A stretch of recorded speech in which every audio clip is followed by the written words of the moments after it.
अहो अमीसाम किम कारी सोमनम प्रसन्न एसाम सुविदुत सुवाय हरि या जन्म लब्धम निरिसु भाताजी रे मुकुंद सेवा परिक्रम अस्प्रियायना, है ना। चलिए आज हम लोग देखेंगे जो संस्कृत के 5वां पाठ जो भारत महिमा पढ़ना है। भारत महिमा जो भारत के बारे में बताया गया है, भारत के बारे में बताया गया, विशेष रूप से बताया गया। भारत के बारे में अगर इंट्रो की बात किया जाए तो इंट्रो कहा जाता है जो हमारा देश है भारतवर्ष, है ना, इसकी महिमा जो है सभी जगह कहा जाता है। एक जगह नहीं, दो जगह नहीं, अनेक जगह, मतलब सब जगह कहा जाता है ना। इसके बाद इसमें जो श्लोक के रूप में बताया गया, इसमें टोटल 5 श्लोक है।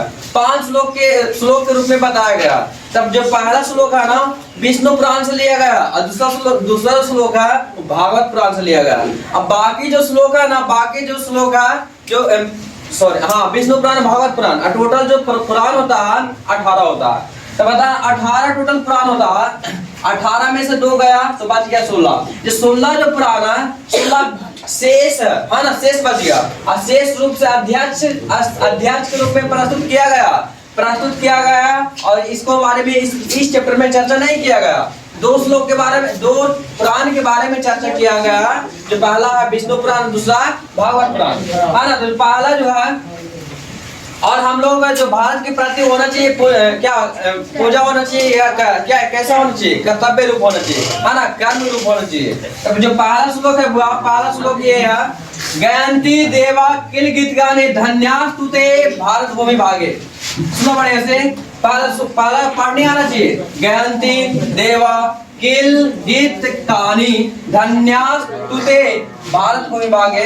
उसके बाद जो है स्वर्गा पवर्गा अस्पद मार्ग होते भवंती भुवा पुरुषा श्रुतवाद। कहने के मतलब फिर से इस चैप्टर को अगर सिंप्लीफाई किया जाए बढ़िया से, जैसे में एक बार में कहा जाता है कि संस्कृत श्लोक पढ़ने में नहीं आता, इसलिए इसको तोड़ के पढ़ना पड़ेगा। बहुत लंबा पद देखेगा। देखो यहाँ पे एक ही पद यहाँ तक है, यहाँ से यहाँ तक, ऐसा हिंदी में देखने को नहीं मिलता, है ना। लेकिन जो इसको टोटल के पढ़ेंगे ना तब जाकर के कहीं ना कहीं इसका अर्थ निकलेगा और पढ़ने आएगा। अगर एक बार में पढ़ना कट करेगा तो हमेशा गलती ही गलती होगा। इसलिए इसको पहले टोटल के पढ़ना सीखो, उसके बाद एक बार में पढ़ना। जैसे मैं गयंती देवा किल गीत गानी धन्यास्तुते भारत भूमि भागे। स्वर्गा पवर्गा अस्पद मार्ग होते भवंती भुवा पुरुषा श्रुतवाद। आशा करते हैं कि पढ़ने आया होगा, है ना। उसके बाद इसका अर्थ के बारे में चर्चा किया जाए तो कहा जाता है गयंती देवा मतलब गयंती मतलब गाता है ना, देवा मतलब देवतागण कौची गाते हैं, कौची गीत गाते हैं। देवतागण गीत गाते हुए गाते हैं, सुना जाए। देवा के मतलब देवतागण हो गया, है ना। गीत गानी मतलब गीत गाते हैं, है ना। देवतागण गीत गाते हुए गाते हैं कि कौची धन्यास्तुते भारत भूमि भागे, मतलब जो भारत भूमि का भाग है ना वो धन है, मतलब धन है वो भूमि जो कौन है, भारत भूमि है ना। उसके बाद स्वर्गा पवर्गा अस्पद मार्ग होते, जो स्वर्ग से भी अधिक सुंदर है। जो भारत है ना स्वर्ग से भी कुछ अधिक सुंदर है। और यहाँ जो जन्म लेने वाला, यहाँ जो पुरुष जन्म लेता है तो देवता के समान माना जाता है। इस श्लोक का अर्थ हुआ पूरा, है ना। फिर से कुछ देवतागण गीत गाते हुए कहते हैं कि है ना, कौन कहते हैं कि धन है वह भारत भूमि, जो यहाँ पे जन्म लेने वाला पुरुष, जो यहाँ पे जन्म लेने वाला सभी पुरुष किसके समान माने जाते हैं, देवता के समान माने जाते हैं। और यह स्वर्ग से भी अधिक सुंदर है। ये भारत भूमि का जो हम बोले संस्कृत में भारत महिमा का दूसरा श्लोक जो है, अहो अमीसाम किम कारी शोभनम, अहो अमीसाम किम कारी शोभनम प्रसन्न एसाम सुविदुत सुवाय हरि या जन्म लब्धम निरिसु भक्ताजी रे मुकुंद सेवा पाइकम अस्प्रियायना, है ना। इसको अगर जो पढ़ने नहीं आ रहा बोल सकता है ना, कमेंट में बोल सकता है। इसको ये थोड़ा सा समझ में नहीं आ रहा होगा, लंबा है इसलिए पढ़ने में नहीं आ रहा होगा, लेकिन इसको तोड़ के पढ़ना होगा। जैसे में ये मुकुंद सेवा पाइकम 3 भाग में बांटना, पढ़ने आ जाएगा, ऑटोमेटिक पढ़ने आ जाएगा। मुकुंद सेवा पाइकम, एक बार में बोलेंगे मुकुंद सेवा पाइकम अस्प्रियायना। उसके बाद और कोई ऐसा शब्द ही नहीं पढ़ने नहीं आएगा। एक बार में अगर पढ़ करके दिखाते हैं। अब इसका दूसरा श्लोक है, दूसरा श्लोक का अगर अर्थ देखा जाए, इसको अर्थ होता है देवतागण कहते हैं क्या हो, इससे सुंदर क्या हो सकता है। शोभना मतलब सुंदर, किंकारी मतलब क्या, इससे सुंदर क्या हो सकता है। जहाँ सुबह हरि भी प्रसन्न, जहाँ सुबह हरि भी प्रसन्न का अनुभव करते हैं, जहाँ सुबह हरि भी कौन करते हैं, प्रसन्न का अनुभव करते हैं, है ना। जहाँ सुबह हरि भी प्रसन्न का अनुभव करते हैं, जिसका जन्म भारत भूमि में हुआ वो अवासी किसके योग है, ईश्वर के सेवा के योग होता है, ईश्वर के सेवा के योग होता है। ईश्वर का भी इच्छा होता है कि हमारा जन्म कहाँ हो, भारत में।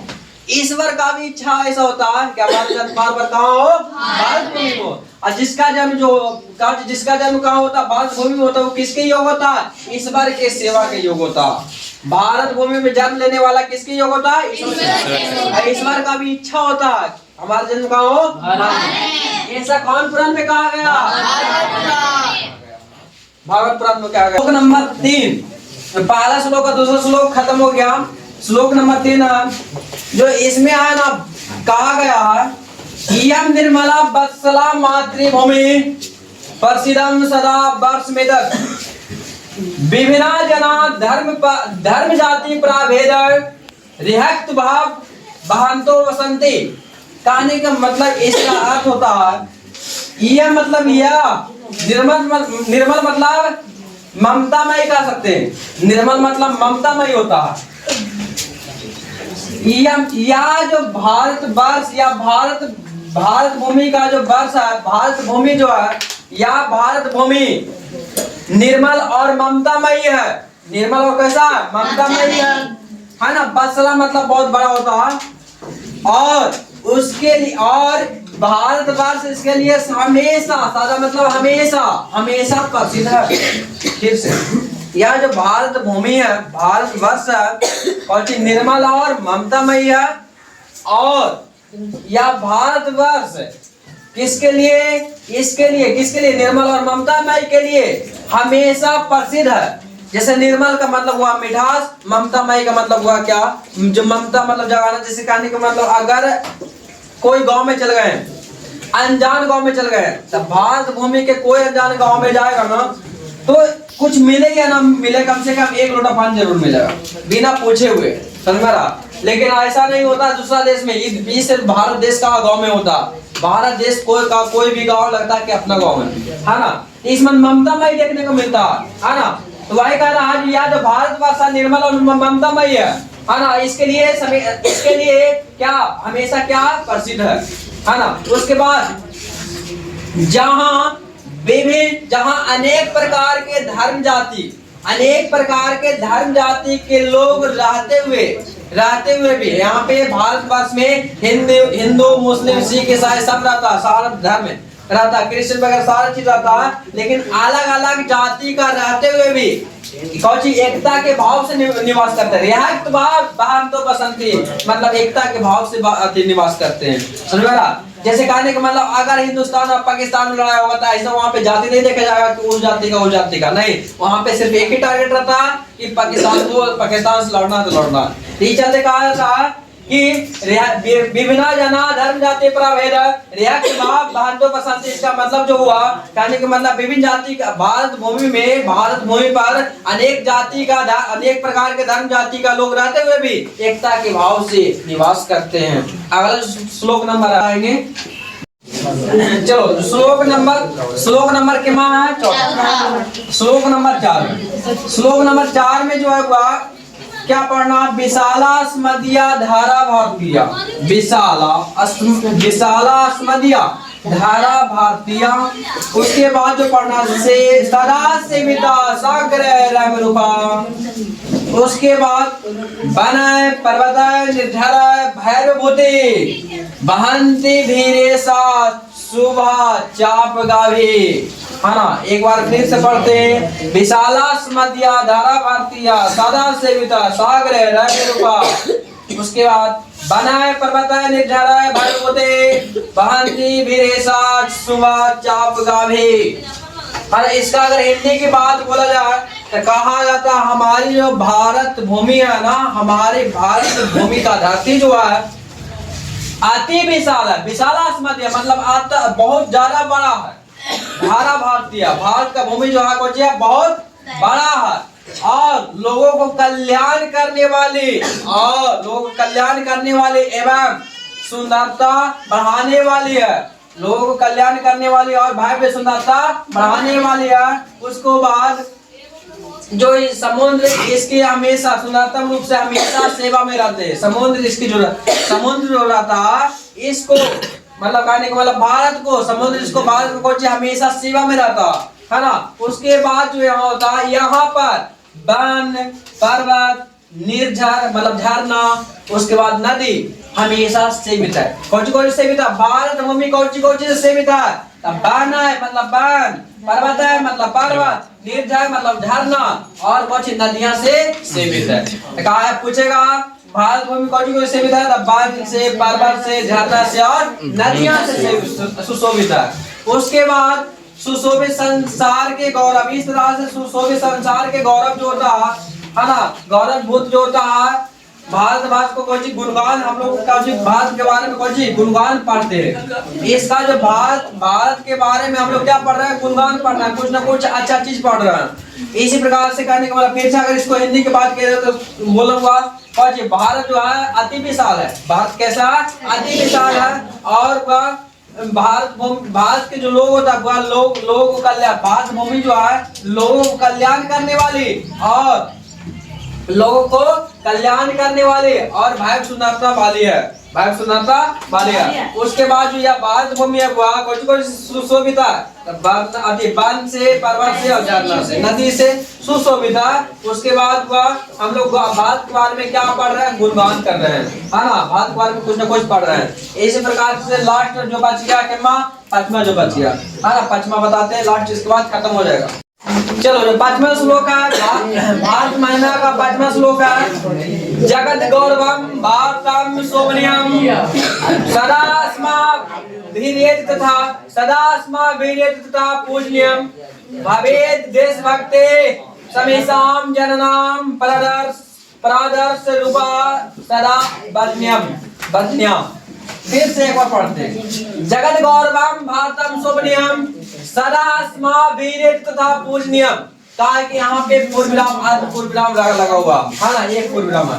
भवेत् देशभक्ति समेषां जनानां प्रादर्श रूपा सदा बदन्यम। इस प्रकार से डबल यहाँ पे लगा हुआ है। यहाँ पे ज्यादा देर रुकना है, यहाँ पे कम देर रुकना है। लेकिन रुकना कहाँ पर? जहाँ टॉपिक रहेगा वहाँ बहुत रुकना पड़ेगा।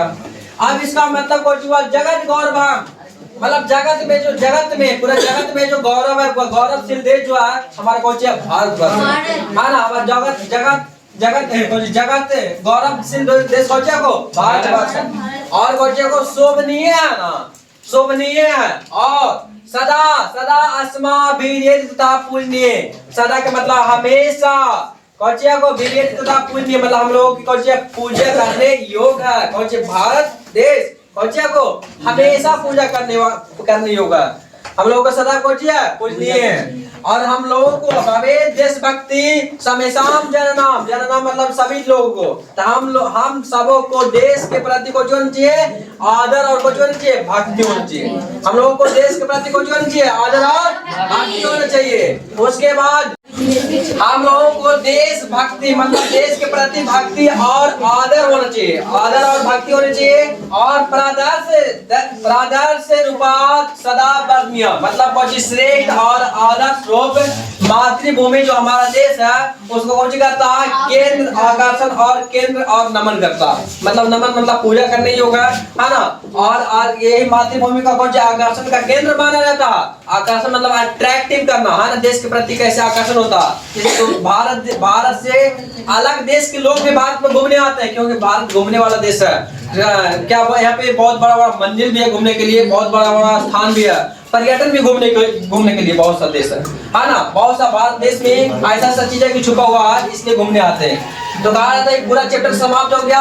लास्ट में एक क्वेश्चन पूछना चाहते हैं, बताओगा कि जो पहला श्लोक, पांचों श्लोक में से पहला श्लोक है कौन पुराण से लिया गया? कमेंट में जरूर बताना कौन पुराण से,